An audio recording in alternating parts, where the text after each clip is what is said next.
OC World is made possible by the generous contributions from the Marisla Foundation, the Keith and Judy Swain Family Foundation, Orange County Community Foundation, and viewers like you.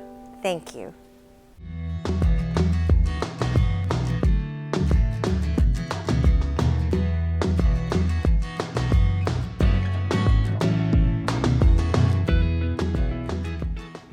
Hello, and welcome to OC World. I'm your host, June Kim Lopez. In times of crisis, communities throughout California rely on state and federal resources to survive.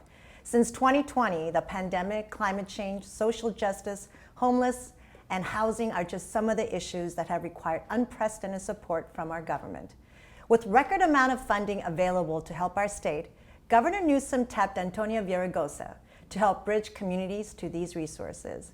Named as the infrastructure advisor, or as some call him, the infrastructure czar, the former mayor of Los Angeles is no stranger to the spotlight or the skepticism that come with high-profile roles. And today we'll hear what his role means for all Californians and what he hopes to achieve. Thank you for joining us, Mayor. June, thanks for having me. All right, so it's been a while. I mean, you have a long, illustrious career. You started as an activist when you were very young. Just unmatched political career. And 2018, you went for the governor of California. So since then, what have you been doing, and how does it feel to be back in such a public limelight? Well, I work with a public strategy firm. I'm a partner and co-chair of Actum, a public strategy firm in Los Angeles, New York, DC, San Francisco, Sacramento, and London. And I give speeches in Latin America and the United States and abroad in Europe. And, you know, spending time with my kids and my family and enjoying life and working, you know, not quite like I was working when I was mayor or speaker of the assembly, but I like to have an active day.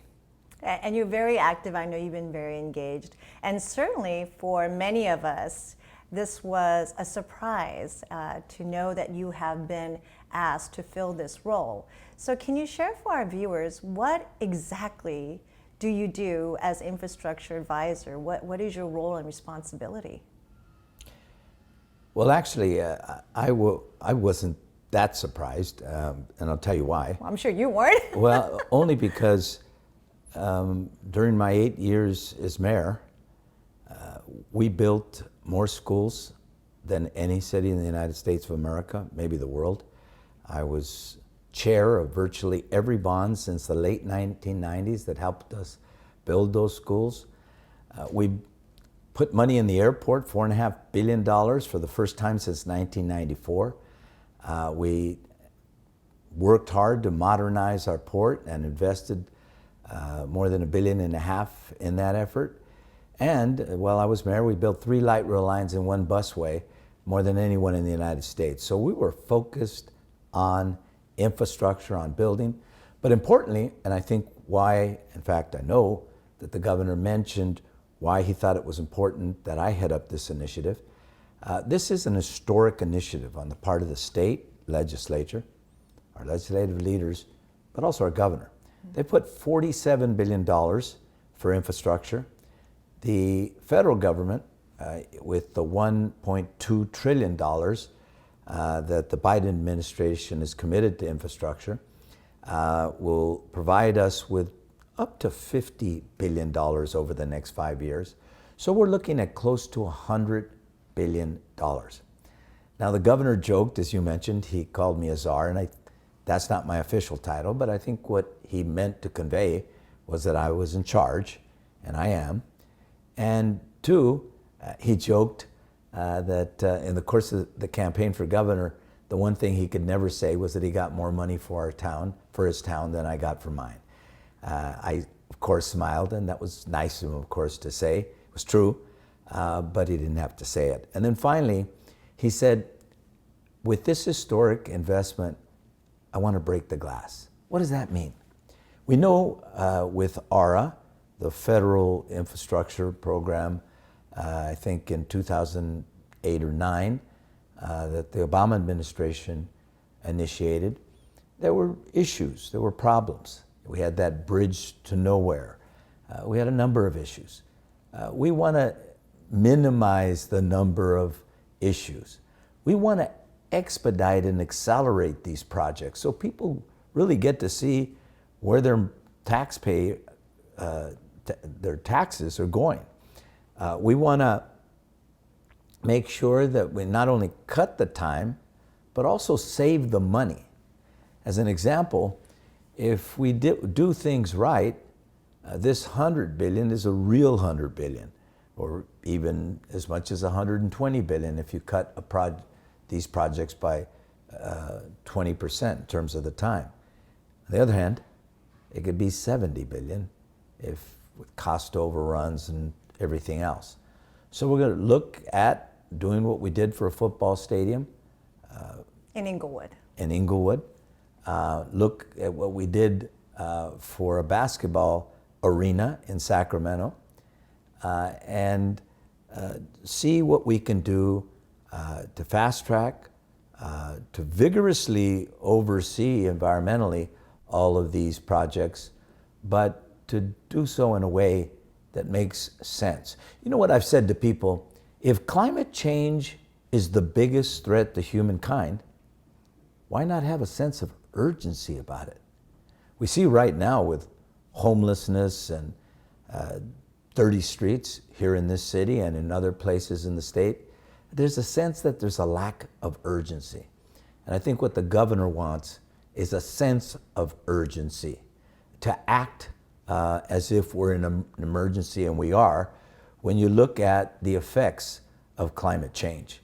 The hurricanes in Florida, the wildfires in California, all of those events really kind of, I think, require us to move more quickly. So there's a lot there. Now, when your announcement came out, at that point, through the Infrastructure Investment and Job Act and Rebuilding American Infrastructure with sustainability and equity, those record number of funding available, at that point in time, they announced from the U.S. Department of Transportation $120 million that was going to come to California in various projects.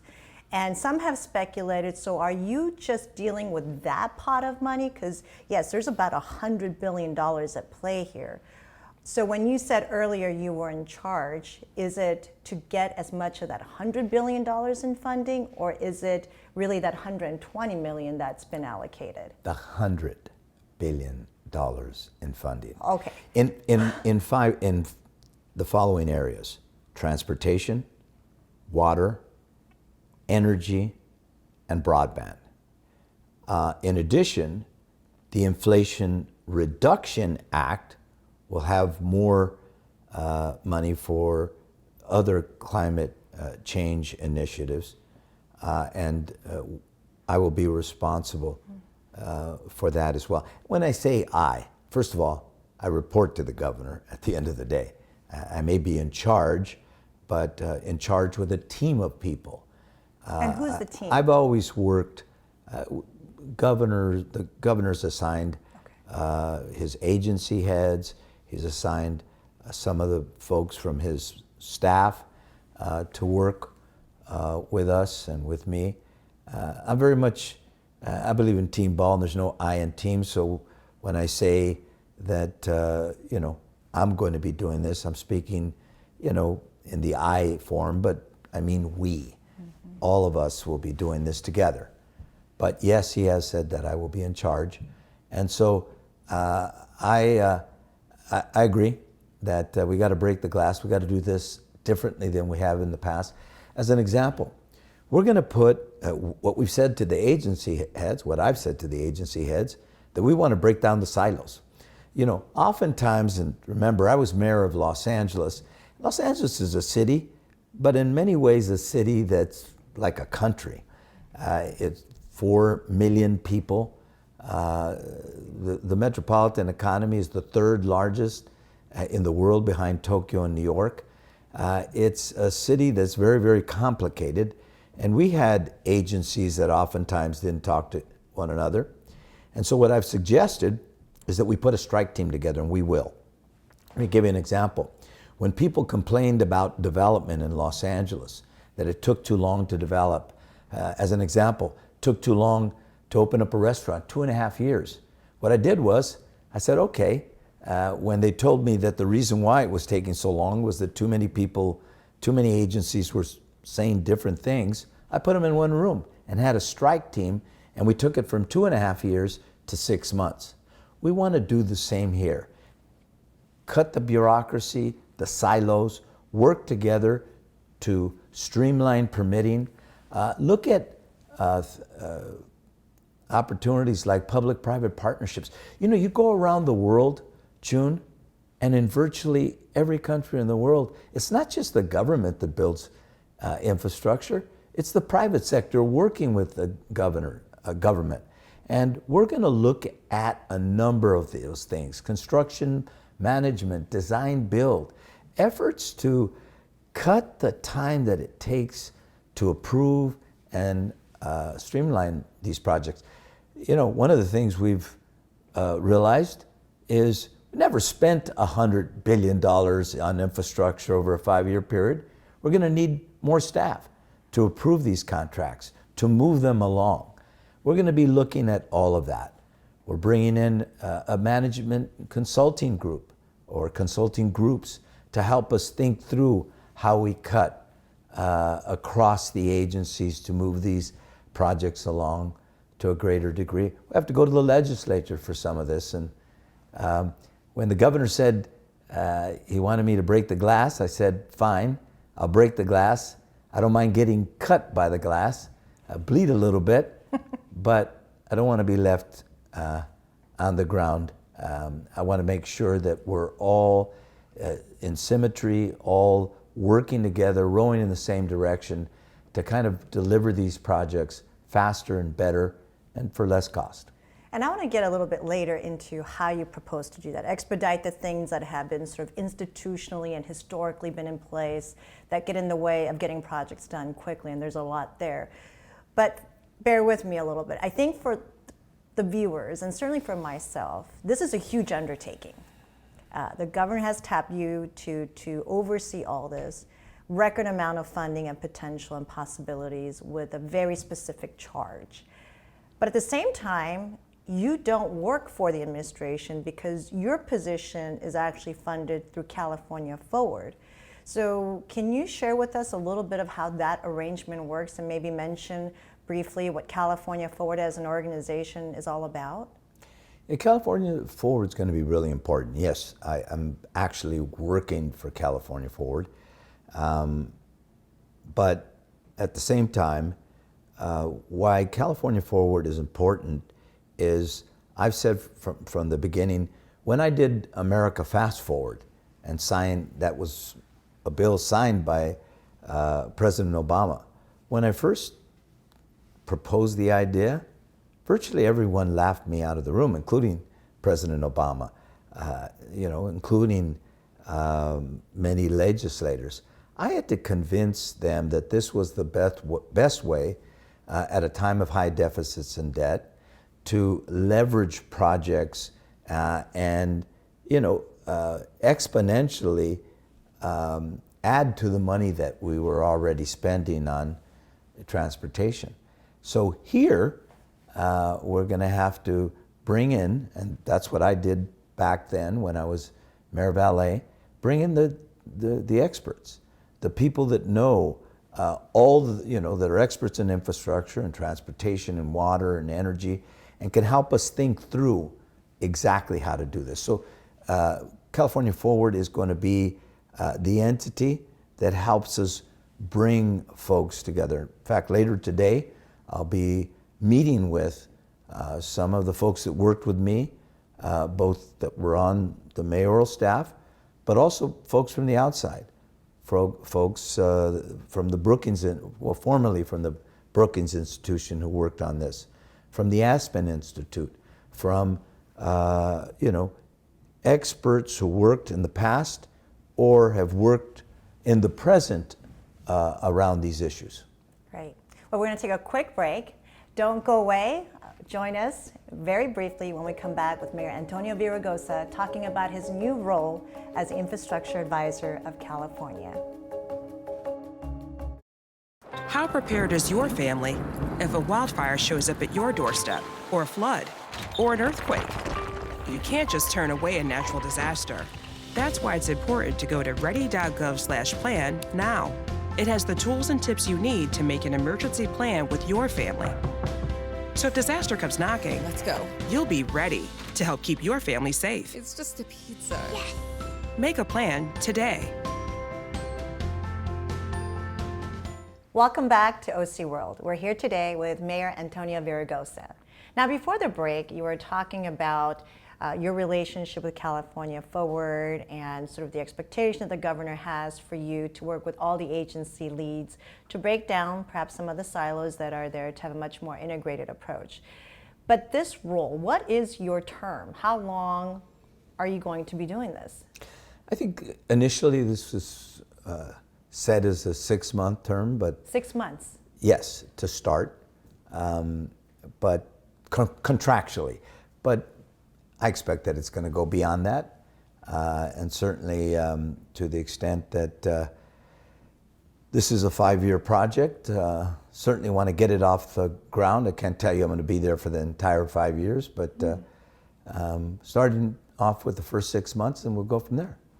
Well, whenever something like this happens, there's different chatters and different speculations. And some have suggested, I'm sure this is not the first time you heard this, that as a former opponent to Governor Newsom and seen as his rival in many cases, that perhaps this was a political maneuver to get you into the administration fold, especially given a lot of the buzz around Governor Newsom potentially going for the 2024 presidency. How do you respond to that kind of comment? You know, look, just noise. At the end of the day, I take the governor at his word. Apparently, they had a discussion, and a number of names were proposed, and mine was, as I understand it, among the last names that was proposed. But when my name was brought up, everybody said, yeah, that makes sense. And you know, look, both the governor and I had a dream. We wanted to be governor, chief executive of a state that we were born and raised in. He was able to realize that dream. He won that election, fair and square, by the way. I'm not an election denier. He won fair and square. He didn't have to do this. I think he's a smart guy, and I take him at his word. I think he did it because I have a record of accomplishing big things, and particularly around infrastructure, but also education, climate change. You know, while I was mayor, #1 American city in reducing carbon emissions, #5 in the world. Built more light rail, as I mentioned, than anybody in the United States. Graduation rate was raised 60%. We went from 1 out of 3 failing schools to 1 out of 10, and a 49% drop in violent crime down to 1950 levels. So I had a record, and he knows that. And I think he wanted somebody that he could work with. You know, I play well in the sandbox with others. And so, you know, I've heard the chatter and the noise, but that's what it is, just noise. Do you think you'll go for the governor position again? Do I think I'll go for the governor? You know, look, I'm enjoying the private sector, and I never look that far ahead. What I'll tell you is I've been tasked with a job. I want to do the best job I can, as I always have. I've said to people that I'm a person that believes the best way to determine your future is to do a good job at the job you have now. That's why I never left my position in 8 years. I wanted to finish that whole time, that 2 terms. And then I thought about, you know, other things. So how are you going to balance all of this? Because you said you are in the leadership role at Actum, which is a public affairs strategy consulting firm, and it's a big job there as well. So how would you balance that, and how do you navigate through this, either situations where there might be even perceived conflict between your role as a strategist with clients of big names and now this role for the state of California? Well, look, first of all, you gotta always have, you know, a strong line of separation. I'm doing this through independently of Actum. I'm not going to take on clients that would be part of what I'm doing here with the infrastructure initiative. Over the years, I've always maneuvered myself in a way that to respect and understand the laws and the ethical obligations that we have. And how do I do it in terms of time? I've been on a plane a lot. I think that's why it took us a while to set this up. I've always been an 18-hour-a-day guy. I haven't been 18 hours a day since the mayor's job. I'm not going to say that I have, but I'm accustomed to that kind of schedule. So, I just sleep a little less and try to balance and coordinate in the way that I can. Well, you have a reputation for being a doer, being very bold. So right now, your term is 6 months. That can go up to 5 years. Whether you do all that or not remains to be seen. But in those 6 months, what is that one achievement that would be for you a sign of success in your capacity? And perhaps what's the one thing that you worry about the most, at least in the beginning of those 6 months? Well, I think what I look at as a sign of success is that I put my all in this effort. And what I found over the years, if you put your all, you're almost always successful. A couple of the governor's staff have mentioned that they could see that I'm excited about doing this. And I am. And, to some people, infrastructure makes them fall asleep. Not to me, because I know it's not just about building things. It's about putting people to work. Remember, this is the Infrastructure Investment Jobs Act. I want to focus on the jobs. We're going to focus on the notion that we need to see more blacks on construction sites, more women, more people that maybe have made mistakes in their lives and served time, and after serving that time, need a good job to avoid being homeless. So we're going to focus on career ladder, career technical jobs. We're going to focus on apprenticeship programs. We want to make sure that every community is participating in this infrastructure initiative. You mentioned equity and inclusion. Historically, you built freeways in the poor areas. There was supposed to be a freeway down Santa Monica Boulevard that would have gone through Beverly Hills. It never got built, in no small part because there were affluent people along that right-of-way who opposed it. There are 5 freeways on the east side of Los Angeles.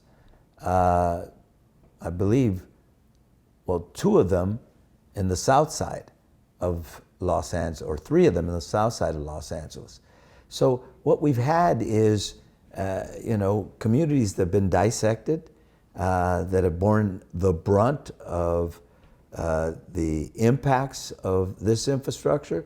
This time around, we want to focus that we bring those communities in on the opportunities that come with this infrastructure investment. The small business opportunities, the minority and women-owned business opportunities. And so, from my vantage point, infrastructure is a lot more than just bridges and highways and public transit. It's about putting people in good jobs, training them for those good jobs, and addressing the effects of prior discrimination when it came to where we placed infrastructure. So you had said in one of your statements that you don't want any regions in California to be left out. That's a big expectation. So what would your message be to all Californians about your role and what you hope to do?